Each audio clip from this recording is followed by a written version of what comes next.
Here we are, hitting up events, drinking our way through Chicago beer, and trying not to miss a thing.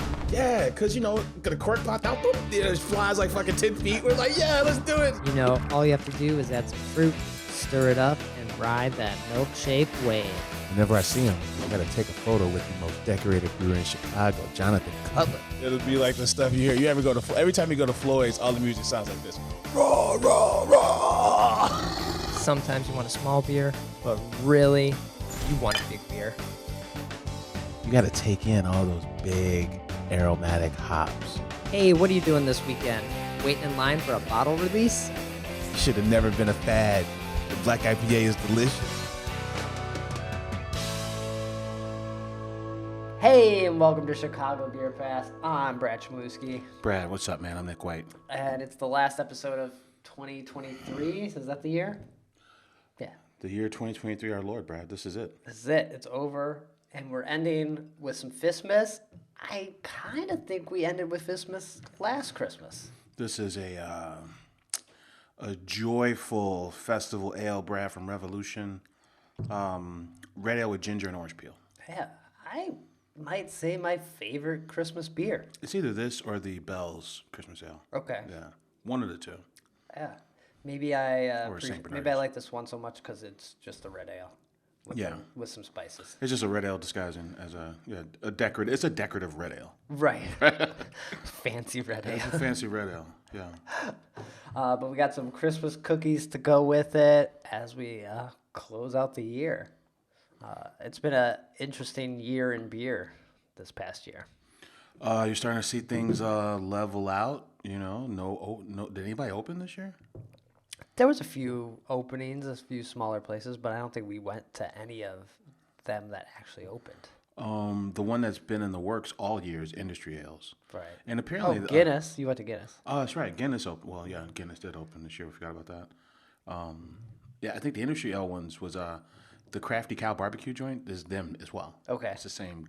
The director is the director over both, but they're not open yet. Crafty Cow is. The barbecue joint is, but the next door Industry Ale is not. Yeah, who else opened this year? I don't know. Yeah, there was a couple just in the suburbs that I don't recall their names of, but I knew there was a few.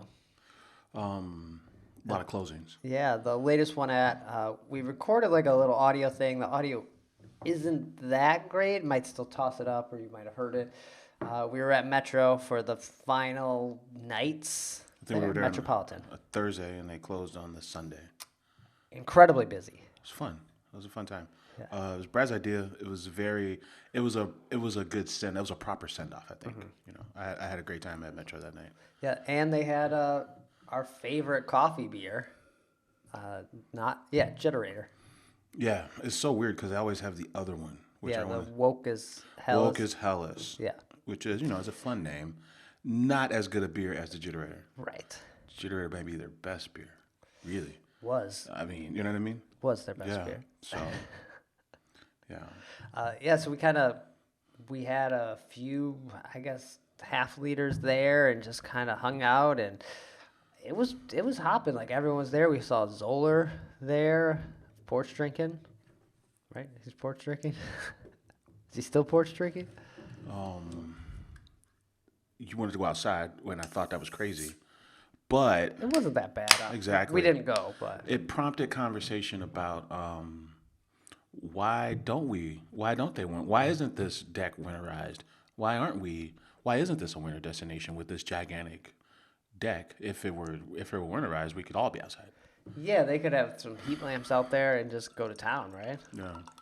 Because the town does surprise you with these unseasonably warm Christmas. I can remember a few years where it was kind of like, oh shit, it's like 45, 50 Right. degrees. I remember that's happening a couple years ago like this. Yeah. Here we are again. But that was our send-off to Metropolitan. Sad to see it go. I'm interested now to see what happens with all of that goes into it. I think we were talking there. They were still at that time selling beers at full price, like 6-packs and stuff. I don't know if they did like a last day sale, but it seemed like you should get rid of this stuff, right? I know you don't want to lose money on it, but you got to move this inventory because now you're closed. So does a store want to keep you on the shelf? If it were me, what would I do? I don't know. There's, you want. I mean, for those who want to support you and pay full price, I think you got to have that option, right? Right. And if you discount it, then you're kind of kicking yourself. So that's one way to look at it. Another way to look at it is, hey, let's have a blowout sale, right? And just Get as much money as we can right yeah. now. So I don't know if there's any wrong answers there. What would I do? I don't know. I might let people pay full price because they don't give them the option to pay full price. I might do that. I might do that. What, be like, this is free unless you want to pay for it? I mean, because if you discount it, like, who's going to pay double for it? Right. If you discount it. But if it's already full price, they're going to probably pay that and maybe Or tip extra. they might tip extra, right? Yeah. Like, oh, you took, or when you took, maybe when you took a 6-pack up, they're like, oh yeah, we're doing $3 off. People would be like, oh, I'll just tip you that back then. Sometimes I would do that. Like if I go to a place and they give me half off, having that piece, having that microphone, I over tip. Yeah. I tip whatever the full price of whatever I got. I just tip on that. So yeah, that's an option. I'm kind of thinking that nothing goes in there. Nothing. I think nothing. I don't think a turnkey thing goes in there. I think it gets split up into smaller stores. Okay. Smaller businesses go in there, I think. Okay. I don't think somebody goes in there and takes over the whole thing. The crazy one I think I threw out there just on a whim that night was, what if Miller Coors came in and just did a Blue Moon tap room on the river, since Salt Shed is on the river, Goose is on the river, and kind of as like a little fuck you. And you could pour all the stuff that Miller Coors has acquired. They didn't acquire as many brands as AB did. You could do that. Every year they do a Pilsner Kel thing where they ship in fresh Pilsner Kel. Right. You could have that as a blowout party every year. The only full Miller Coors experience you get is if you go to the employee bar on the top of the building over there by the Sears Tower. Yeah. And that's not a public facing thing. No. I actually think that is very doable. And a lot of people forget, and it's Molson Coors now. I forget how we ended up there. Oh yeah, because they're not it's like a monopoly kind of rule. It's like an antitrust thing. They can't have there's something to do with antitrust laws, and you can't own so many breweries. It gets to a tipping point, right, where the feds are like, this is a monopoly. But outside of the U.S., they're allowed to distribute it, but not in the U.S. or something. Like they can't distribute Miller inside something. It's something weird. Corona is like that. Corona is owned by, I want to say it's distributed in America by Constellation Brands, but outside America it's distributed by Budweiser. Yeah. Something like that. Yeah, it's something weird like that. But yeah, I think, and Sergio kind of brought this up too, is like, well, whoever comes in here, you got to have deep pockets, So that kind of eliminates a lot of folks. Well, we don't know what kind of money people have. But the assumption is that it won't be a bootstrap operation that goes in there. It'll be somebody that's got a ton of investors. Look at this thing down in Bridgeport, the Ramova Theater where Other Half's going in. Okay. Yeah, all they talk about all day long is this group of investors that they have. Finance bros, they call them. There's a whole pod on it from VinePair that talks about the finance bros that are backing all these fucking Other Half locations. Something like that. Right. There's according to the internet, there are a lot of people with a lot of money, but then when you talk to people, no one has any money. Yeah. Or sometimes the other way around. When you talk to people, they have money, and the internet thinks no one has money. Yeah. So there's a weird in-between spot here, but. Yeah, but I think the tanks are on auction now. Oh, they are. That's what the Beer Temple pod was saying. Oh, okay. That's what they. So that means someone's not just coming in to brew. Or that doesn't necessarily mean that, right? Right, because when Moody Tongue went into Beta Brow, there were tanks there, and Beta Brow, they just didn't want Beta Brow's tanks; they want their own tanks. Oh. Same thing with. Remember, we went to Wheeling. I keep wanting to call them Against the Grain, around the bend, and those guys up in Wheeling. Yeah. Briards. Right. There were tanks there from the Schaumburg or the Ram days, but they didn't want those tanks. They were too big, so they sold them to Pipeworks. So just because the tanks are leaving don't mean it won't be a brewery still, but I think the tanks are being sold. Okay. Yeah. I wonder who would take those tanks. I don't know. It can't. It's hard to speculate on the speculation. 30-barrel system. Take it to build a spot out. It might not even be in Chicagoland or in Illinois. But anyway, Metro's gone. One less brewery in Chicago. Like, it's a strange closeout to the year, I guess. Did Urban Brew Labs close this year? Was that this year? I think that was last year. What about Smiley Brothers? That was this year. That was like the beginning of this year. Yeah. So. Is the place that is Good Times still open? I went once. That was all he needed. Yeah, I think I'm out on Good Times. I mean, but first time I went to Open Outcry, I was kind of out on Open Outcry. Right. But I went back and, it turned around. It turned around. Okay. You did go to a new spot this past week, though, you were telling me. Yeah. Pre-show. I was up in Lake Villa, Illinois. Still not sure where that is. Lake County, so basically by Great America. Harbor Brewing. My buddy Dan, I was always talking about Harbor Brewing because it's his neighborhood brewery. Okay. It's like he lives in Round Lake Beach, and this is in Lake Villa, which is like maybe at Borders or something. Oh, but anyway, Harbor, when you look them up, they have two locations. One's in Winthrop Harbor, which is right off the lake. Okay. Lake Michigan, because up there's a bunch of fucking lakes, like a bunch of little tiny lakes. So it's a Michigan brewery? Lake Michigan. Oh, Lake Michigan. Lake Michigan, yeah. But the first location isn't in Michigan, it's still in Illinois? It's in Winthrop Harbor, Illinois. Illinois, okay. Yeah. Okay. It's close to Wisconsin. Okay. Yeah. The second location is in Lake Villa, also in Illinois. But the other one's more like I don't know, what do you call it? Seasonal. It's a seasonal joint. It sits on the water. They're not really open when it's cold. But you went when it was cold? No, I went to the other location. That's open all the time. Okay. Yeah. So. Man, is that gonna be a trend with the Suncatcher saying they're only gonna be open in the summer? Black Lung has a spot that sits on docks up there. Are they only open in the? Right. Is that second location? We gotta go check out this second location, but. But yeah, I kind of like the seasonal. Like it's like the Tasty Freeze model, right? Like Tasty Freeze isn't open all year, right? So yeah, but he was saying that one of the Phase 3 guys went to Winthrop Harbor and basically fixed their beers. So he's like, it's worth checking out. So I'm in Lake Forest during the day, but I never go up there. So I'm like, you know what? I'm just gonna go. Fuck okay. It. Yeah, that's ended up there. Surprisingly nice space. Boat truss ceiling. Okay. Hallmark in Chicagoland breweries. And like 25 beers on draft. It's a pretty wild scene. It's a supper brewery, so it's come as you are. There's young folks, there's old folks, there's dogs, there's cats, there's a ferret. I thought a ferret was related to a rat.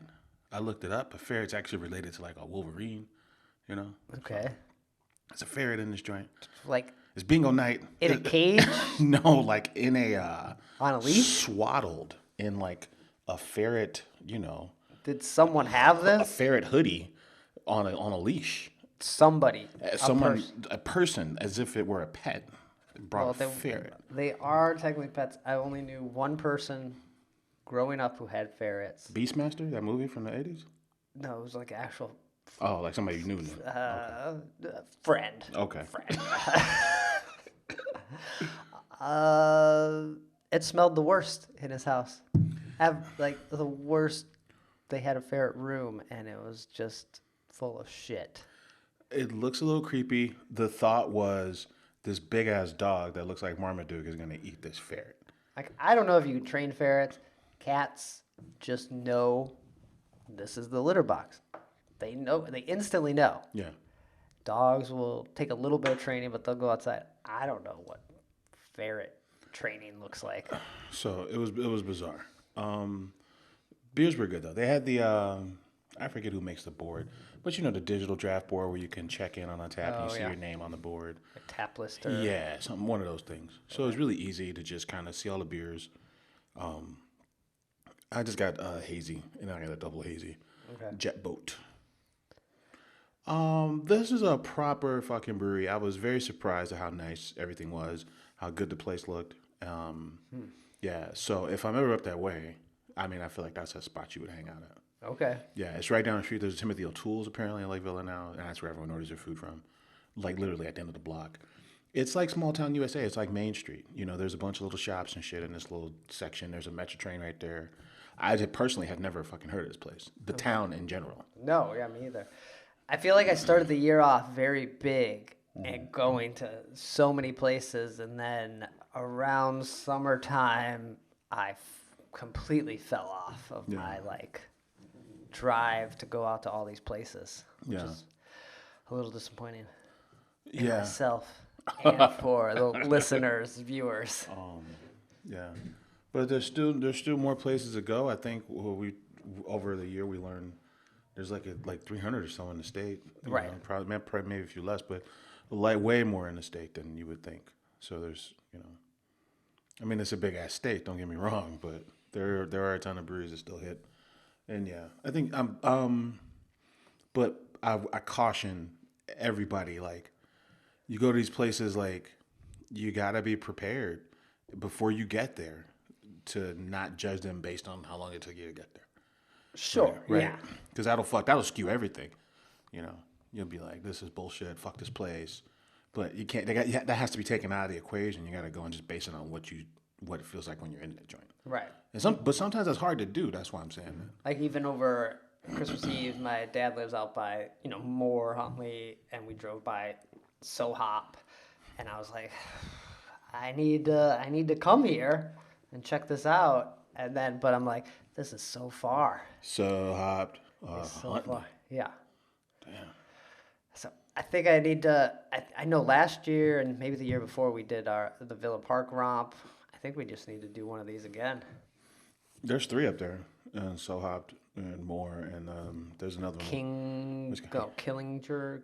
Right, where it's got antlers.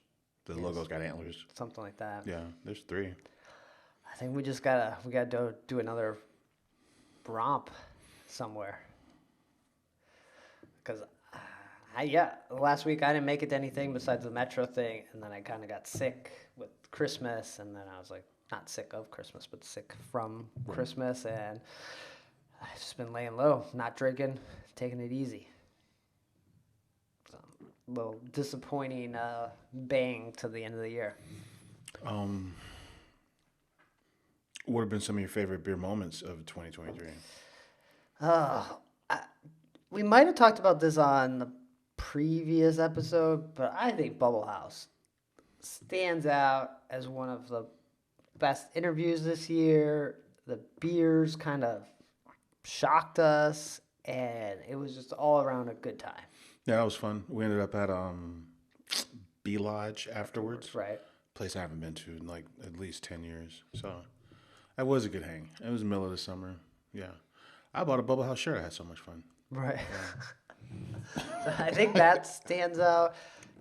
And other than that, wow, man, that's tough. I think when we went to Wheeling, you mentioned District Brew Yards, that stands out. I don't feel like there was a lot of other moments where I was like, drove somewhere and I had the beer and I was like, this is amazing. But Wheeling was good, and I kept wanting to go back to the spot, and I just didn't for whatever reason. It just kept slipping past me. What about you? Do you have any big standouts from the year? It was early in the year, but that 1-2 step of Friday night flights at the auto show. Oh yeah. And then we saw Kevin Carey, who's like, "Yo, I'm partying tomorrow night. You should come." And I'm like, I really didn't even know this was a thing. So ended up seeing him.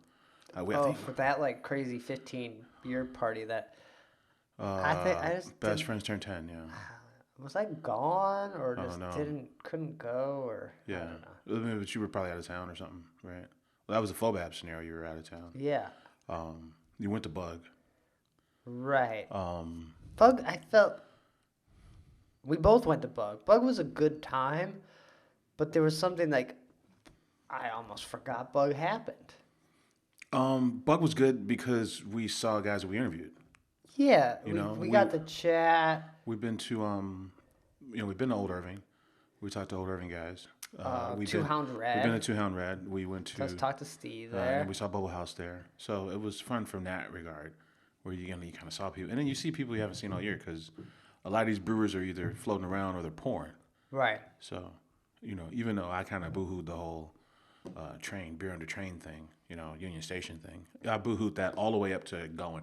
This was my first time because I had missed one, but a year before. Right. Yeah. So. But So it was good. It almost didn't happen, and I think that was maybe the whole Illinois Craft Beer Week. For me, there's something missing there. I was talking to some guy at Sketchbook when we did that barrel thing. He was like, the bars need to be in on the passport thing because the bar, like these craft beer bars like Hop Leaf and whatever his bar in the suburb was, like they should be part of the guild and like getting people to drink the beer, because why do these bars exist then if you're not going to support them by wanting people to come to them too? Yeah. And then there's no closing event. It's just the open, which is kind of weird. If it's a showcase, because there's a couple thoughts about the Justin Maynard era of Illinois Guild was, hey, we should maybe consider doing this in the winter because that's when bars could use it the most. Mm-hmm. That was one argument, and the other argument is this argument where, we saw what the power of this in the beginning. That era, 2010 to 2015 era, where A, there was an open and a closing event, but then B, the city just seemed to be way more involved with things around town to do. Right. Brew pub shootout, not brew pub shoot, yeah, brew pub shootout at Haymarket, or is that brew pub shootout? No, that's Beer Fly Alley Fight. Thank you, Beer Fly Alley Fight. The brew pub shootout we didn't make it to, but dodgeball, right, Dodgeball. in the Goose Warehouse, Sunday Fun Day. Closing ceremony at Wells Park was pretty amazing, by the way. Closing ceremony at Revolution, which was Revolution Kedsy's opening day. Right, or the midweek fest that was put on right there in front of the French Market. Yeah, the West Loop Fest. Right. Yeah, so there were always other things other than the opening ceremony. So, and they've gone completely away from that. So. Well, I think it's really hard to get the money for these events now. Like even, we always talk about why am I blanking on this? 7 Generations. Oak Park Microbrew. Oak Park Microbrew. Good time this year. I felt like it wasn't as busy during the times I was there.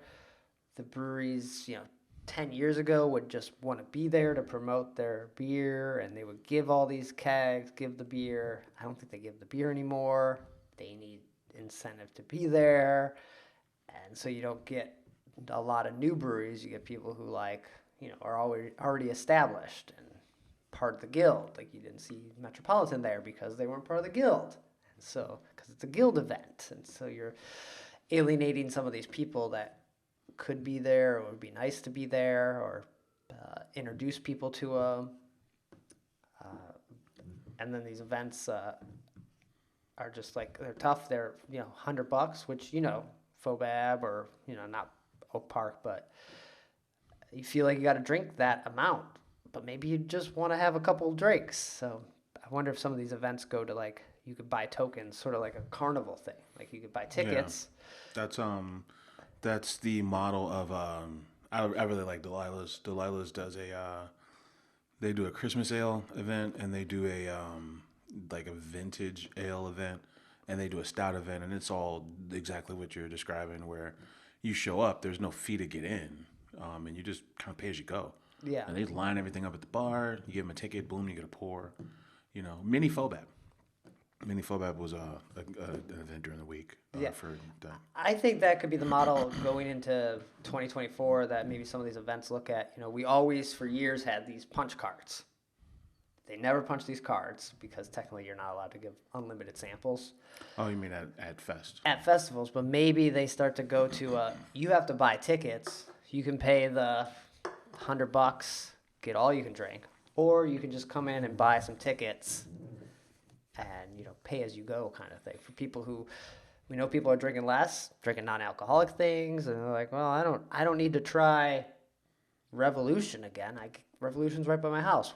I don't want them. I don't want to waste my drinking time on them. I want to try, the Blue Island or something like that. Yeah. I mean, we did bring this up at Bug, and I think it was maybe the Twisted Hippo crew were saying, hey, we hear you loud and clear, but the guild's purpose is to make money. So the place with the lowest overhead, that's easiest to get to, that can hold the most people is this place, right? Sure. And all this other stuff that the small segment of people are complaining about, right, doesn't raise enough money, and these are fundraising events essentially. So, and I mean, I do get that part of it too. Yeah. Yeah, I wish we'd come to a happy medium where there's a few more events that kind of commemorate the week, right? Because it kind of fizzles out after Bug. It's kind of that's it, kind of. But then there are events all the time, and we end up missing them or unable to attend them. So there's a lot of stuff happening in the city. You should anchor it with Dark Lord Day, right? Because Dark Lord Day is around that time anyway. So you should anchor it, right? Closing ceremony, Dark Lord Day, and have a guild presence at Dark Lord Day, if that's an option. I don't know. Well, I mean, I'm sure they're in the guild. I'm sure they're in both guilds. I'm sure they're in the Indiana Guild and the Illinois Guild. You think they're in the Illinois Guild? Probably. Can you be in the Illinois Guild if you don't have a brewery in the state? I don't think you can. No, that's not how it works. I don't think so. Okay. Well, I don't know. Well, never mind then. You can't just join guilds from other states. You can't be a honorary member. There's a term for members. There's a term for members that don't have breweries. Right. The people who get in the FOBAP, what do you call them? They don't own breweries, but they are part of the guild. They're non-brewery owning members. I kind of think that went away, but maybe I'm incorrect. Who gets in the what about the Imbibe? Yeah, Imbibe is the membership. Yeah, so that's a different thing. That's not part of the guild. The guild used to have membership for some of these bars and other places, but I think they did away with that. But I don't know. I'm just out here drinking beer. Yeah. Bullshitting. I'm not running these events. Yeah, that's too bad. Yeah, but Friday Night Flights at Auto Show was fun. Okay. And so was as a 1-2 punch, Friday Night Flights and Beguiles and Bottle Cans the next day. That was probably the best weekend of the year, I think. Was that the only Friday Night Flights, or was there? This is such a weird event or event series that started under ROM that pops up and goes away as quickly every time. It was a collab with Choose Chicago, which is like the marketing wing of the city. Okay. Right. Yeah, and I think the focus is different areas. Right. So different neighborhoods. So Wrigleyville and Pilsen and Bridgeport and Bronzeville and Westtown. South Side. No. But that was the idea, but I don't feel like it happens regularly. I actually thought it was a summer series, which... Right. But... It starts like auto show, and it's supposed to run till August. I think the last one I went to that was cool, like the auto show one, was one we went to out on like the lake, the beach. It was like 35th or something. Yeah, that was pretty cool. Right. It was cool because like Great Taste was like the next day, but it was also just cool on its own. Kind of August, like kind of nightfall on the water. That was pretty fun. Do you think some of these events, we see big events this coming year, like again, like a Best Friends Together? You think a Half Acre does something big? Because they opted out of the Big North this year, right? Unless we just didn't go. I don't think there was a Big North. We forgot. I forgot I was gonna go get some big, not Big Cat. Big Hugs. Big Hugs. Oh, that's right. I did go to Half Acre. I went to Half Acre for the holiday market, the one we went to. Oh, nice. Okay. And the word around Half Acre is that unofficially, not from the mayor, but from the president. Not from the president either. Not from the Half Acre side at all. Peasants. From the coffee side, from the Dark Matter side. Happened to be Dark Matter folks there, and he's like, "What are you drinking?" I'm like, "Well, I'm drinking Big Hugs," and they're like. I'm like, it was kind of subdued, the rollout. I didn't really hear much about it. They're like, we felt the same way. And there's conversation around where does Big Hugs fit in the current hype boy stout craze, annual craze, and how people then from a half acre perspective, really gravitate towards benthic more or even Oran more. And there's kind of rumblings that this might be the last Big Hugs. Oh shit. This one that came out. That's from the Dark Matter side. Okay. So I thought that was interesting. Just kind of a random comment from the coffee side. Oh, but then I see Fader. I got this really nice half acre blanket. By the way, it was really. So I'm in the gift shop and I see Fader, and they're like, "Yeah, we still got a little bit Fader left. We think we might brew it again in March." What? No, this is the half acre dudes at the checkout in the brewery. So this is from the half acre side. They're like, I'm like, wait, so Fader's not dead? He's like, no, we think we're gonna bring it back as a seasonal. So if you see it in stores, that was the last. That was Fader from last year because we're thinking of. They think they're brewing fresh Fader in like March. He said. They're trying to make us look like foolish out here. I bet. I forgot about this until you just said Big Hugs. I bet that other than new beer, what's it called? Hazy juice or They got a new beer out. that one we went to the event for. Oh, Waybird. Waybird. Yeah. I bet that didn't catch on like they wanted it to. Oh, so they're running back Fader. The thing that replaced Fader, the lime torch, green Yeah, torch, that's a good summer beer. pretty good. But Pretty good Waybird was Waybird was replacing Fader, because Waybird's a year-round beer. Fader was Just like Fader was. right. I bet Waybird didn't catch on. Waybird was good that night, and I haven't had a Waybird. I don't go out of my I've way had a to- Fader. I would probably get Fader. If I've I saw had them- Fader if I saw multiple them times. both, I'd probably get Fader out the can. Yeah. But you're trying to figure it out. I think this is we circle back to the Metro thing and how I don't know how many seasonals Metro had, but they sure as fuck didn't have as many seasonals as Half Acre. I don't think anybody does really. But Half Acre or even Goose, these guys have been around forever. They're trying to figure it out. They're throwing stuff at the wall. Right. You need new beers, but you also need fridge beers, right? Yeah. But the beers people go to stores for, or the beer stores, they want the new thing.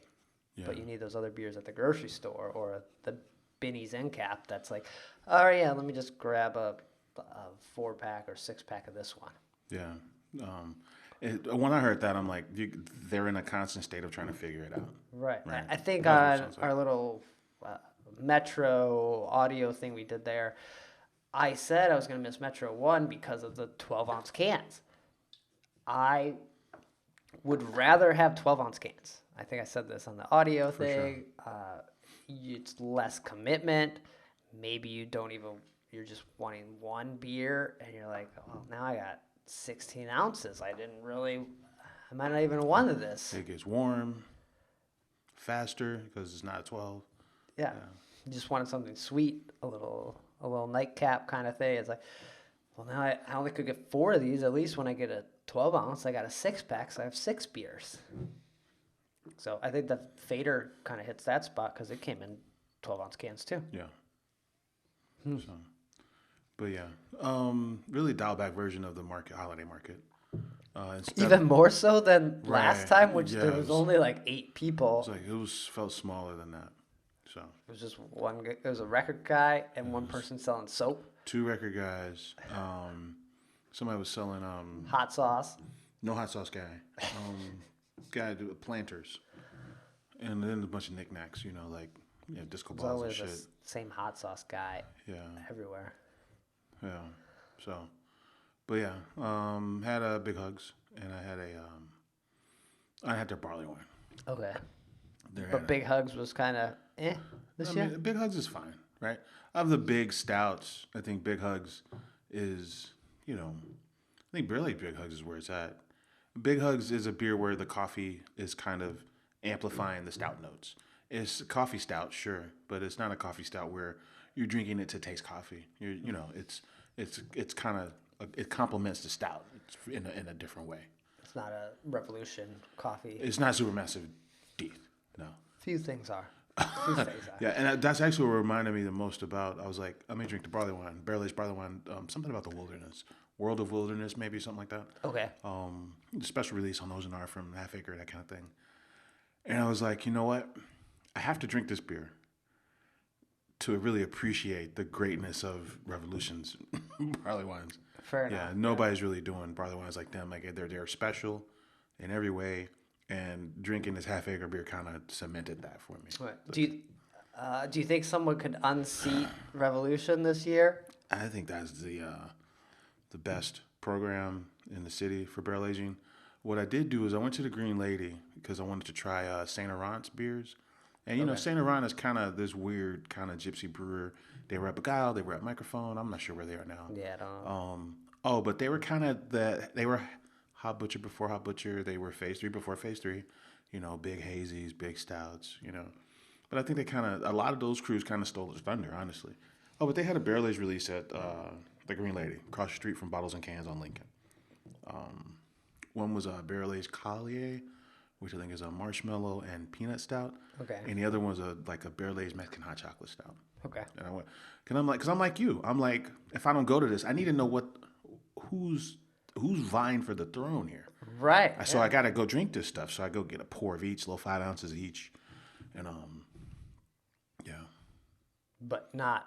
No, nothing's coming close to what Rev can do, and nothing's coming close to what Half Acre can do with like Orin and Benthic. Not in the city limits, at least. Sure. You know. Now, there's a crew out in used to be called the Devil's Trumpet out in Indiana, and now they're called Gnosis. Okay. So they got a lot of buzz in some of these groups, and you know, I haven't really had their barrel age stuff. Okay. And then microphone. Right, and when you leave a city, microphone and P3, sure, but we get around to those guys. And more, I guess. And more, yeah. But for someone to dethrone or cut into Revolution's monthly releases, I don't know if. When you consider format and quality and price point, and you can walk to it if we're feeling good. You know, I don't think anybody comes close. I'm trying to think who could even scale up on that. Maybe a off color or Maplewood. Yeah, but then we had cuppas. Remember they gave us some cuppas? We had that one was good, and then you went back this year, and you're like, eh. Yeah. Like 2022, that nice packaging was great. Yeah. And then you said you had this year's, and was like, eh. Oh, I had Fobab. Right. And then what do I know? Because I think it won. Oh. Right, but it was like big oak, like big bitter oak. I wasn't in on it. Or maybe Krampus. Like I haven't had the Krampuses yet from Old Irving this year. People. I don't know what they're doing. I feel like I haven't enjoyed them, and people say how good they are, and I'm like, oh, I had them years ago. Here we are again I had them the one time. I need to revisit them, but I was like, I don't know if I want to commit to this. I think that's where I am too. That's why. But now that we're saying it, I might go sit at the bar and do 4 5 ounce pour. The Krampus? Just so I can know what's going on, right? Right. Yeah. There you go. There's your Friday lunch. Oh, man. Anything else before we close out this year of this rambling on this last episode? What's the spot? I think I said last year, scratch, I was going to try to get to. I didn't do it. What would be a spot you need to make sure you go to in 2024? Or maybe one you want to get to, and then one you're definitely going back because you love. Yeah, man, that scratch thing is ambitious, but I really want to pull that off. I've never been to Side Project, man. I know that's not local. Okay. But I've never been to Side Project, and I really want to go down there. And then what's one you would maybe you're going to go back to just because it's so good, it's one of your favorites? Art History and Phase 3. Art History and Phase 3. Yeah, for sure. Okay. Yeah. Man, the getting to... I need to go to Buckle Down. Yeah. Did you make it out? No, the guy hit us up, and I thought about going. And just didn't go. That's an easy goal for 2024 is Buckle Down for me. Yeah. And I think I wanted to go last year. I didn't make it. So Buckle Down for sure. And then I think I'll be back Sturdy Shelter. I just think it's slept on a little bit. It's still great. Where's that? Batavia. That's right. And if the Burger Dude or burgers might be out this year, I don't know. We might be onto something else. Tacos. I don't know. Needs to be a new food truck craze, right? Sturdy Shelter's good. Yeah. I like Sturdy Shelter. So buckle down, Sturdy Shelter. I'm going easy. I'm not throwing this scratch thing. I'm not gonna do it. I just can't. I'm not. It's a tall order. It's likely you likely have to stay all night. Right. That's how far it is, even though it's still Illinois. Illinois is a big state. We talked about it before. You put Illinois on the East Coast. It runs from North Carolina up to New York. Damn. It's a huge state. You could be going for 6 hours, still be in Illinois. All right. Well, then I think that's going to do it for this last episode. Yeah. Thanks, everyone, for listening and watching this year. Closing out with some Fistmas, Revolution. Probably a brewery you drink the most this year on the show. Yeah, I think so. So, only makes sense. Yeah. But we'll be back in the new year with more episodes. Take care. Cheers.